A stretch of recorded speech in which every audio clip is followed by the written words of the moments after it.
কি হয় যখন সমস্ত আশা শেষ হয়ে যায়, যখন সামনে এমন এক বাধা এসে দাঁড়ায় যা পার করা অসম্ভব বলে মনে হয়?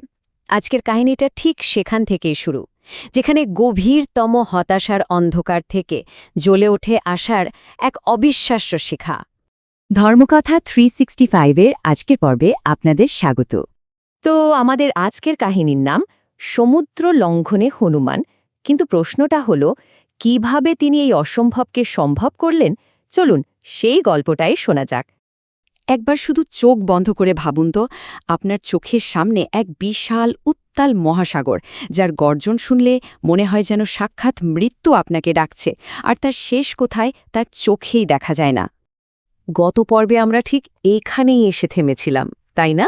হনুমান, অঙ্গদ, জাম্বুবান সহ সবাই এসে দাঁড়িয়েছে এই বিশাল সমুদ্রের ধারে, আর সামনে পথ পুরোপুরি বন্ধ। আর ওই সাগরের দিকে তাকিয়ে কি মনে হচ্ছিল জানেন? মনে হচ্ছিল যেন যুদ্ধ শুরুর আগেই তারা হেরে গেছে। পুরো বানর সেনার মধ্যে তখন শুধু গভীর হতাশা আর নিরাশা। এমনকি যুবরাজ অঙ্গদও তো প্রায় ভেঙে পড়লেন। হতাশায় চিৎকার করে বলে উঠলেন, কিভাবে পার হব আমরা? এটা তো অসম্ভব, আমাদের সব চেষ্টা বৃথা গেল। পরিস্থিতিটা একবার ভাবুন। একদিকে 100 যোজন মানে প্রায় 800 মাইল চওড়া এক ভয়ঙ্কর সাগর, আর অন্যদিকে একে একে যোদ্ধারা নিজেদের শক্তি মাপছে। একজন বলছে, আমি 10 যোজন লাফাতে পারব, আরেকজন বলছে, আমি বড়জোর 20। কিন্তু লঙ্কায় পৌঁছানোর জন্য এই ক্ষমতা তো কিছুই না।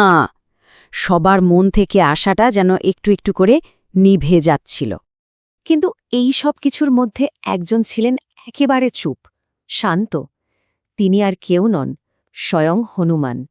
তিনি শুধু তাকিয়েছিলেন ওই উত্তাল সাগরের দিকে, কারণ তিনি নিজেও যে জানতেন না তার নিজের ভেতরে কি ভয়ঙ্কর এক শক্তি ঘুমিয়ে আছে।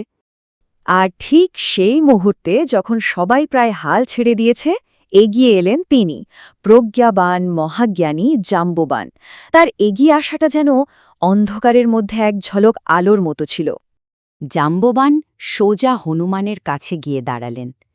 তার দিকে তাকিয়ে খুব শান্ত কিন্তু অসম্ভব ভারী একটা গলায় প্রশ্ন করলেন, হনুমান, তুমি চুপ করে আছো কেন? আমি তোমার শক্তি জানি।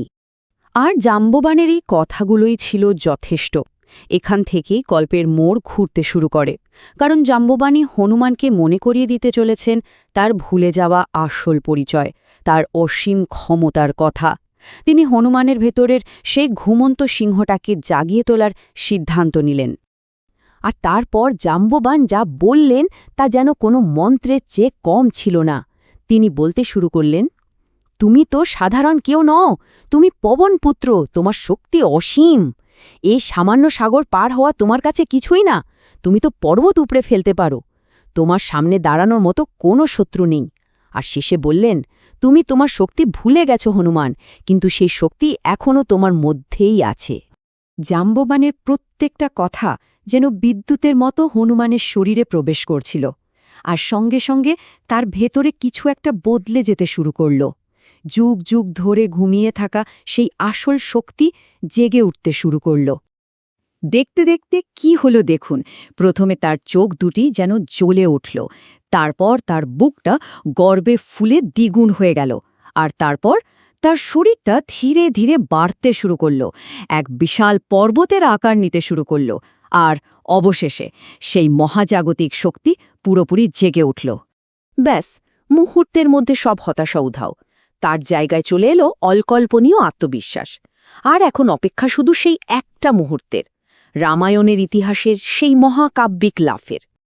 আর তখনই হনুমান এমন এক গর্জন করে উঠলেন যে চারপাশের পাহাড় পর্বত পর্যন্ত কেঁপে উঠল। তিনি চিৎকার করে বললেন, আমার এখন সব মনে পড়েছে, আমি এই সাগর পার হয়ে সীতাকে খুঁজে আনব। আর তারপর এক মুহূর্তের জন্য সব চুপ, আর তারপরেই তিনি দিলেন সেই লাফ, এক মহালাফ। মনে হচ্ছিল যেন কোনো পর্বত আকাশ পথে উড়ে চলেছে, যেন স্বয়ং আশা মাটি ছেড়ে আকাশে উড়াল দিল। তার গতিতে বাতাস ছিঁড়ে যাচ্ছিল, সমুদ্রের জল দুভাগ হয়ে যাচ্ছিল। বিদ্যুতের চেয়েও দ্রুত গতিতে হনুমান উড়ে চললেন লঙ্কার দিকে। তিনি শুধু রামের বার্তা নিয়ে যাচ্ছিলেন না, তিনি নিয়ে যাচ্ছিলেন এই পুরো কাহিনীর ভাগ্য। কিন্তু যাত্রাটা কি এত সহজ হবে? ওই বিশাল আকাশপথে হনুমানকে থামানোর জন্য কে অপেক্ষা করছে? সামনে আসছে কোন ভয়ঙ্কর বাধা? এই সব কিছুর উত্তর জানতে হলে কিন্তু আমাদের সঙ্গেই থাকতে হবে। ধর্মকথা ৩৬৫তে প্রতিদিন শুনুন রামায়ণের এক নতুন অধ্যায়। মানব জীবনের ধর্ম, ন্যায়, ভালোবাসা ও ত্যাগের মহাকাব্য রামায়ণ এখন শুনুন এক নতুন ধারায়। ধর্মকথা ৩৬৫ আপনাদের নিয়ে যাবে এক অনন্য যাত্রায়, যেখানে প্রতিদিন একটি করে নতুন পর্বে উন্মোচিত হবে এই অমর কাহিনীর রহস্য ও মহিমা। চলুন একসাথে শুরু করি এই পবিত্র যাত্রা রাম, সীতা, লক্ষ্মণ ও হনুমানের চিরন্তন কাহিনীর পথে। প্রতিদিন নতুন পর্ব শুনতে ধর্মকথা 365 চ্যানেলটি সাবস্ক্রাইব করে আমাদের সঙ্গে থাকুন।